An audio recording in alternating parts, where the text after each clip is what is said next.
आगे बात जरा सरकार के एक और बड़े फैसले की करते हैं। जी हां, श्रीनगर के अंदर दाशीगाम पार्क है। ये वो दाशीगाम पार्क है जहां पर कुदरत के शाहकार आपको देखने को मिल सकते हैं, लेकिन अब इस पार्क के अंदर और दाशीगाम सेंटर के अंदर wild life research training centre बनाया जा रहा है। मरकज और रियासती इंतजामिया की मंजूरी के बाद दाशीगाम श्रीनगर के अंदर वाइल्ड लाइफ कम रिसर्च ट्रेनिंग सेंटर को एस्टैब्लिश किया जा रहा है नेशनल पार्क के अंदर, जम्मू कश्मीर के अंदर, और फाइनल स्टेज के लिए जो है वो तैयारियां कर दी गई हैं। और माना जा रहा है कि फिलहाल ये जो नेशनल पार्क हमारा है, जहां पर वाइल्ड लाइफ सेंचुरी भी है, वहीं पर इसका इसलिए शुरुआत की जाएगी ताकि वहां पर इस रिसर्च को आगे बढ़ाया जा सके। और ये रिसर्च ऑन ग्राउंड होगा।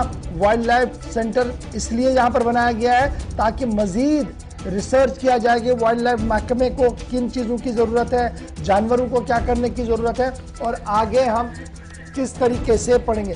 सईद इरफान फाजिल इस वक्त मेरे साथ दाशीगाम सेंट्रल पार्क से ज्वाइन कर चुके हैं। सईद, बहुत शुक्रिया जी ज्वाइन करने के लिए। खबर ये है कि एक और सेंटर डेवलप हो रहा है और ये सेंटर जो है ये रिसर्च बेस्ड सेंटर होगा। और जब मैं इस पार्क की बात करता हूँ, इंतहाई अहम पार्क है ये पूरे इंडिया के अंदर, इसको काफी हसास माना जा रहा है। और अब रिसर्च सेंटर वहां पर होना कितना फायदेमंद साबित हो सकता है?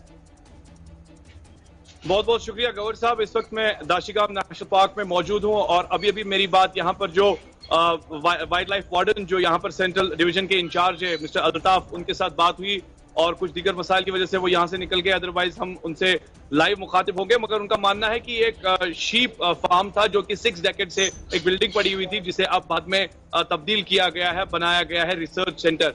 ये रिसर्च सेंटर जो है रेजिडेंशियल रिसर्च सेंटर होगा। इसमें कई तरह के प्रोग्रामिंग वाइल्ड लाइफ को लेकर होगी और खास तौर पर इससे जो फायदा मिलेगा वो स्टूडेंट्स के साथ साथ उन डॉक्टर्स को मिलेगा जो वाइल्ड लाइफ एक बड़े सब्जेक्ट पर रिसर्च करना पसंद करते थे। क्योंकि अगर ओवरऑल हम देखेंगे, कश्मीर में वाहिद कोई ऐसा सेंटर नहीं है जिसपे वाइल्ड लाइफ के बारे में रिसर्च हो। और उनका यह भी मानना है कि इंटरनेशनल लेवल से यहाँ पर रिसर्चर्स मंगवाए जाएंगे जो आने वाले टाइम में यहाँ पर रिसर्च के हवाले से, वाइल्ड लाइफ रिसर्च के हवाले से बच्चों को फायदा देंगे। अगर और इस बीच इन्होंने ये भी डिसाइड किया है कि यहाँ पर शॉर्ट टर्म कोर्सेज होंगे जो वाइल्ड लाइफ सब्जेक्ट पर होंगे, जो बच्चों के हवाले से प्रोवाइड किए जाएंगे। और साथ ही साथ अगर देखा जाए, इस बिल्डिंग को तकरीबन मुकम्मल कर लिया गया है। मगर फिलहाल जिस तरीके से कोविड का जो अभी सेकंड लहर चल रहा है और जो ही ये कोविड की लहर थोड़ी सी थम जाती है, तो उसके बाद आने वाले टाइम में इस सेंटर को आगे अंजाम देने की कोशिश की जाएगी। और खड़ी तो कर दी गई है, यानी कह सकते हैं कि काम इससे मुकम्मल तौर पर लिया जाएगा। गौर साहब, तो ये बताइएगा, ये जो रिसर्चर्स वहां पर होंगे, बच्चे जो आएंगे, जो लोग आएंगे रिसर्च के लिए, कब से ये शुरू होगा वहां पर?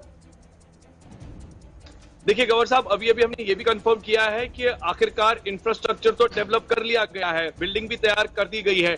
और अब जबकि वर्क ऑन प्रोग्रेस, उसके हवाले से जो शेड्यूलिंग जो होगी, खासतौर पर जो ही थोड़ा सा कोविड का स्ट्रेस और कम हो जाएगा या जिस तरीके से कोविड के केसेस अब उसमें नमी पाई जा रही है, तो सरकार भी उस पर गौर कर रही है। और खासतौर पर जिस तरीके से ये स्केलिंग डाउन होगी, तो आने वाले टाइम में बहुत जल्द इसे खड़ा किया जाएगा और बहुत जल्द इसकी इंफॉर्मेशन स्टूडेंट्स और रिसर्चर्स तक पहुंचाई जाएगी। बहुत बहुत शुक्रिया जी सईद इरफान फाजिल हमारे साथ ज्वाइन करने के लिए और खबर बताने के लिए।